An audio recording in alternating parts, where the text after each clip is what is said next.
Hello friends, good morning. कैसे हैं आप सभी?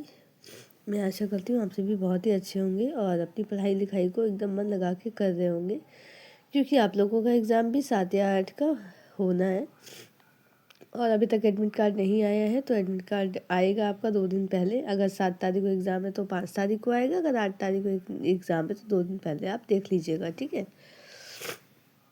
तो आइए थोड़ा मेरा जुकाम ज़्यादा है, इसकी वजह से मैं वीडियो वैसे नहीं बना पा रही हूँ बोर्ड की हेल्प से। मैं आपको बुक में ही बता देती हूँ। आज कुछ टैग वर्ड्स के साथ ही बताती हूँ, ताकि आपको टैग वर्ड्स ध्यान रखते हुए सीडीपी के क्वेश्चंस को आप सॉल्व करें तो बहुत बेनिफिशियल होगा। इसका टैग वर्ड मैं बताती चलूँगी आपको। तो चलिए आइए देखते हैं हमारा फर्स्ट क्वेश्चन। टाइगर क्लासेस में सभी लोगों का स्वागत है। अगर आप लोगों ने मेरे इस चैनल को लाइक शेयर सब्सक्राइब नहीं किया है तो प्लीज़ कर दीजिए। और इस वीडियो को देखने के लिए आप लोग अगर चाहते हैं ऐसी वीडियो अच्छी अच्छी देखने के लिए तो आप लोग उसे सब्सक्राइब कर दीजिए। मैं और भी इंफॉर्मेशन आपको इसमें प्रोवाइड करती रहूँगी, ठीक है। तो चलिए हम अपने फर्स्ट क्वेश्चन की तरफ चलते हैं। फर्स्ट क्वेश्चन हमारा क्या कह रहा है। मैं जल्दी जल्दी से टैग वर्ड्स पे फोकस करते हुए बताऊंगी इस क्वेश्चन को, और आपको ऐसे ही क्वेश्चंस लगाने हैं जो आने वाले हमारे पेपर हैं, ठीक है। देखिए यहाँ पे क्या है। फर्स्ट क्वेश्चन है हमारा सीडीपी का। अपठन वैकल्य डिसलेक्सिया एक डैश स्थिति है। यहाँ पे एक्स भी कर सकते हैं। एक्स स्थिति है जो किसी छात्र की डैश या वाई की क्षमता को प्रभावित करती है। Dyslexia is a dash condition which impacts learner ability to dash, ठीक। तो देखिए जहाँ पे भी आपको डिसलेक्सिया दिखे या पठन वैकल्प दिखे या फिर आपको पठन विकार दिखे तो आपको कुछ नहीं करना है, इधर उधर का नहीं ऑप्शन देखना है। सब आपको देखना है तंत्रीय न्यूरोलॉजिकल या ध्वनियों को प्रतीक चिन्हों के साथ जोड़ने के लिए। जहाँ पे आपको तंत्रीय न्यूरोलॉजिकल दिखेगा आप फटाफट से उसे टिक कर देंगे, ठीक है, क्योंकि और कोई ऑप्शन सही नहीं हो सकता। जहाँ पे डिसलेक्सिया आएगा वहाँ पे तंत्रीय विकार या न्यूरोलॉजिकल्स आएगा ही आएगा, ठीक। तो आइए आगे आगे क्या कह रहा है। सेकंड क्वेश्चन कहता है वास्तविक जीवन की समस्याओं और मूर्त अनुभवों से सीखने से बच्चों को अधिगम और जानकारी प्राप्त करने के लिए कई रास्ते मिलते हैं, ठीक है।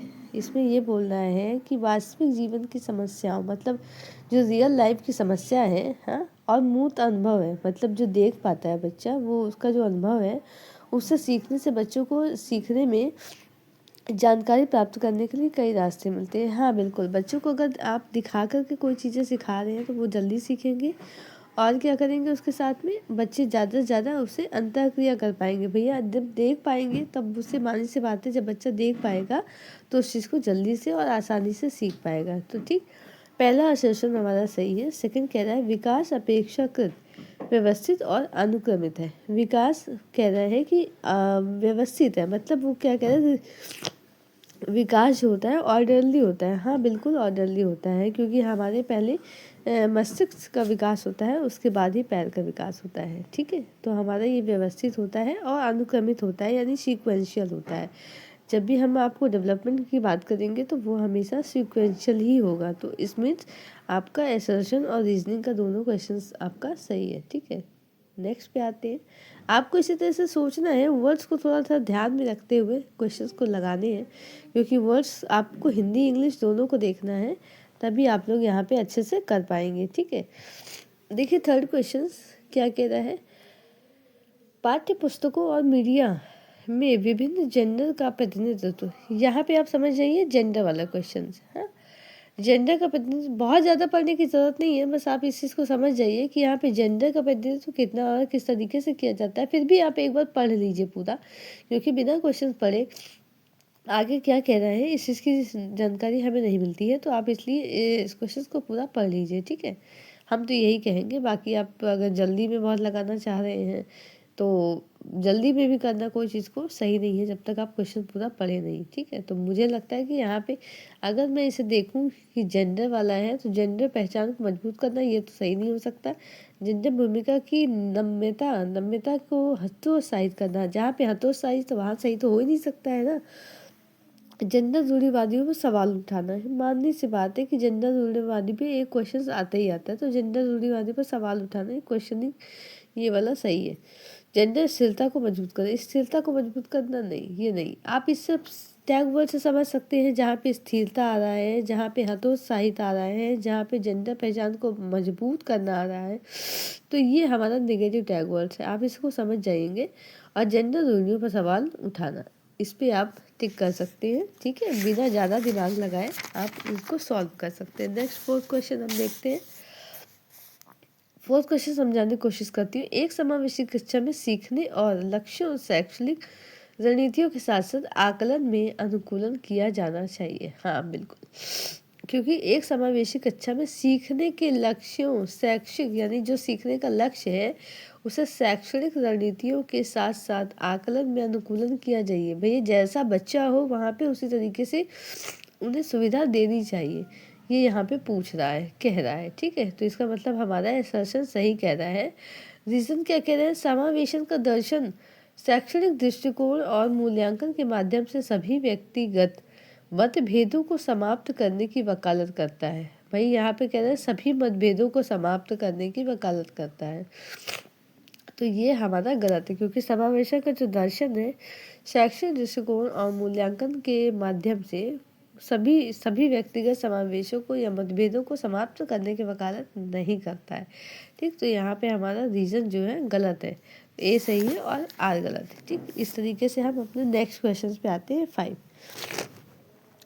इसको सॉल्व करने के लिए आपको ज़्यादा से ज़्यादा 10 से 15 मिनट आप रख सकते हैं सीडीपी को। अगर ऐसा आता है क्वेश्चन तो आप फटाफट से सॉल्व कर सकते हैं। क्या कह रहा है? एक मेरी थोड़ा सा जुकाम में, हो सकता है आपको समझ में नहीं आ रही हो, देखिए कोशिश करिएगा। मुझे जुकाम है, इसकी वजह से मैं वीडियो बहुत मुश्किल से बना रही हूँ, तो थोड़ा सा सपोर्ट करते हुए मुझे लाइक से सब्सक्राइब कर दीजिएगा। देखिए क्या कह रहा है, एक शिक्षिका ने नोटिस किया कि उसका एक छात्र अत्यधिक विचलित है। हाँ, विचलित कब होता है? हाँ, जब उसे कोई क्या होती है भाई, प्रॉब्लम होगी। उसे कक्षा के दौरान ध्यान देने में परेशानी होती है, ध्यान केंद्रित नहीं कर पाता है। निम्नलिखित में से कौन सी रणनीति छात्र को केंद्रित रखने में मदद करने के लिए एक प्रभावी रणनीति होगी? देखो पहले सब पढ़ते हैं। स्वनियमन, समय प्रबंधन के लिए छात्र को टाइमर देना, ठीक। माता पिता को बुलाकर छात्र के खिलाफ कट करो, नेगेटिव टैग वर्ड्स है। छात्रों को कक्षा के दौरान बार बार मतलब एक काम उसको 10 बार करने को कहो, 50 बार करने को कहो, गलत। ये नेगेटिव टैग वर्ड्स को आप देखते जाइएगा, ठीक है। यहाँ पे नेक्स्ट क्या कहता है? छात्रों को सख्ती से आगे पढ़ना ही नहीं है, छात्रों पे सख्ती नहीं होना चाहिए, क्योंकि हमारी जो सीटेट की जो हमारी शिक्षा है वो बाल केंद्रित शिक्षा है, ठीक। तो हमारे ये ऑब्वियसली ये तीनों जब टैग वर्ड्स कट ही गए हैं नेगेटिव टैग वर्ड्स, तो एक ही बचा है, स्वनियमन और समय प्रबंधन, ठीक। तो यहाँ पे आपको फटाफट से 1 लगा देना है, यानी आपका क्वेश्चन ये जो है इसका आंसर नंबर 8 सही है। नेक्स्ट आते हैं, देखते हैं, ठीक है। विद्यार्थी को निरंतर अपने स्वयं के रूढ़िवादिता और पूर्वाग्रहों पर चिंतन करना चाहिए। मतलब जो शिक्षक हैं उन्हें भाई निरंतर अपने कार्यों पर, रूढ़िवादिता, पूर्वाग्रहों पर चिंतन करना चाहिए। हाँ बिल्कुल करना चाहिए टीचर्स को। एसर्शन कह रहा है, रीजन कह रहा है सांस्कृतिक रूप से उत्तरदायी शिक्षण का अर्थ है कि शिक्षक चिंतनशील हो। भाई शिक्षक जितना ही चिंतनशील होगा वो अपने छात्रों को भी चिंतनशील या क्रिएटिविटी बना पाएगा, ठीक है। तो यहाँ पे ए और आर दोनों सही है, और ए आर की सही व्याख्या कर रहा है, ठीक है। तो यहाँ पे दोनों ऑप्शन सही है। शिक्षकों को निरंतर अपने रूढ़िवादिता या पूर्वाग्रहों पर चिंतन करना चाहिए, उन्हें हमेशा पुरानी चीज़ें नहीं सोचनी चाहिए, उन्हें नए शिक्षण विधि के हिसाब से बच्चों को पढ़ाना चाहिए, उसके बारे में सोचना चाहिए, ठीक है। तो यहाँ से सर्टन और रीजनिंग का ये क्वेश्चन भी हमारा सही होता है। नेक्स्ट क्वेश्चन आते हैं, क्वेश्चन नंबर 7। यहाँ पे क्या कह रहा है, निम्नलिखित में से कौन सी प्रक्रिया वातावरण से प्राप्त जानकारी के अर्थ निर्माण तथा इसे स्मृति के आगे संग्रहित करने के लिए आवश्यक है, ठीक। यहाँ पे क्या कह रहा है, भूलना हमारा नेगेटिव टैग वर्ड्स है। पुनर्प्राप्ति, रिट्रीवियर, ये भी हमारा नेगेटिव टैग वर्ड है। डिके, क्षय होना, ये भी हमारा नेगेटिव वर्ड। यहाँ पे एक पॉजिटिव वर्ड दिख रहा है, वो ध्यान देना, ठीक। कौन सी प्रक्रिया वातावरण से प्राप्त जानकारी का अर्थ निर्माण, मतलब अर्थ निर्माण करने में, भाई जब आप अर्थ निर्माण करोगे, इसे इसमें अपनी स्मृति में संग्रहित करोगे, तो उसके लिए आप क्या करेंगे, जब ध्यान देंगे तभी तो कर पाएंगे। तो ध्यान देना यहाँ पे क्या है, पॉजिटिव टैग वर्ड माना जाएगा। हमारा नेक्स्ट पूछते हैं, कोहलबर्ग के नैतिक विकास की किस अवस्था में बच्चे का तर्क कानून की नैतिकता के इर्द गिर्द घूमता है। यहाँ पे जो है कानून और व्यवस्था अवस्था जब भी आएगी तो हम कोहलबर्ग के नैतिक विकास के सिद्धांत में हम पारंपरिक नैतिकता पे आएंगे, कन्वेंशनल मोरालिटी में आएंगे, ठीक है। क्योंकि पूर्व में आ नहीं सकते हैं, बच्चों में नैतिक विकास होता नहीं है, पूर्व में आ नहीं सकते हैं, तो यहाँ पे एक ही ऑप्शन होता है स्वायत्त नैतिकता। ऐसा कुछ हमारे कोहलबर्ग ने नहीं दिया है, विषम नैतिकता इन्होंने भी नहीं दिया है, ठीक है। तो हमारे कोहलबर्ग के ये दो सिद्धांत तो ऑटोमेटिक कट हो गए, क्योंकि जहाँ पे कोहलबर्ग आएगा वहाँ पे कोहलबर्ग ने जो सिद्धांत दिए हैं आप उसी पे रिलेटेड लगा पाएंगे।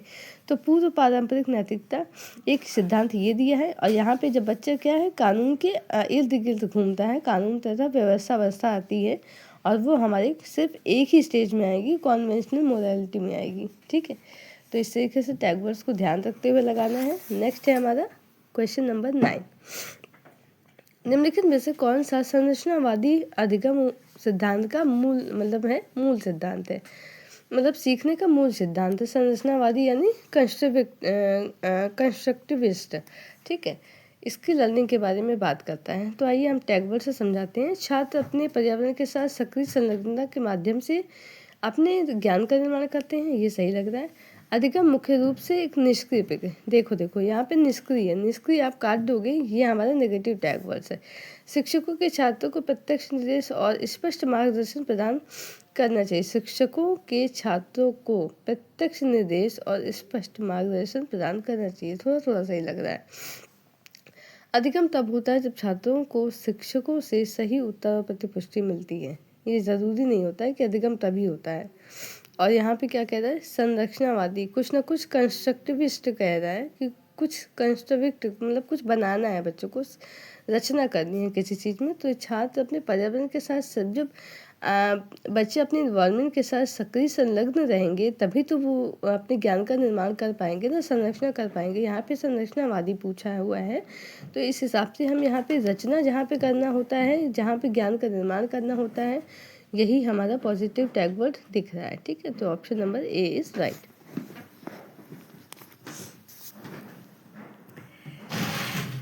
नेक्स्ट क्या है, वाइगोस्की के अनुसार संज्ञानात्मक विकास को सुगम बनाने में शिक्षक की क्या भूमिका है। वाइगोस्की ने क्या क्या दिया है ये तो आपको सभी को पता है, आप तक पढ़ रहे होंगे। तो अब 7 तारीख को एग्जाम में आपको इतना भी ना पता हो वाइगोस्की का सिद्धांत क्या है तो बेकार है फिर, ठीक।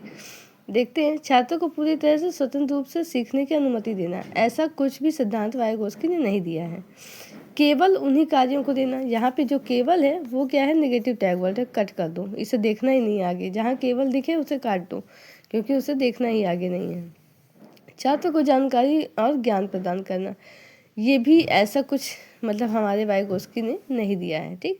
यहाँ पे बोला है आलम्बन के माध्यम से छात्र के सीखने को मार्गदर्शन और समर्थन देना, ये वाला सही है। और इसकी इंग्लिश अगर देखेंगे, आलम्बन की इसके जो हमारी इंग्लिश है वो इसके फोल्डिंग है, ठीक। तो यहाँ पे वाइगोस्की ने जो सिद्धांत दिया है वो इसको फोल्डिंग है। आँख बंद करके यहाँ पे आपको लगाना है, इसके फोल्डिंग आपको दिख गया, कुछ और देखना नहीं है।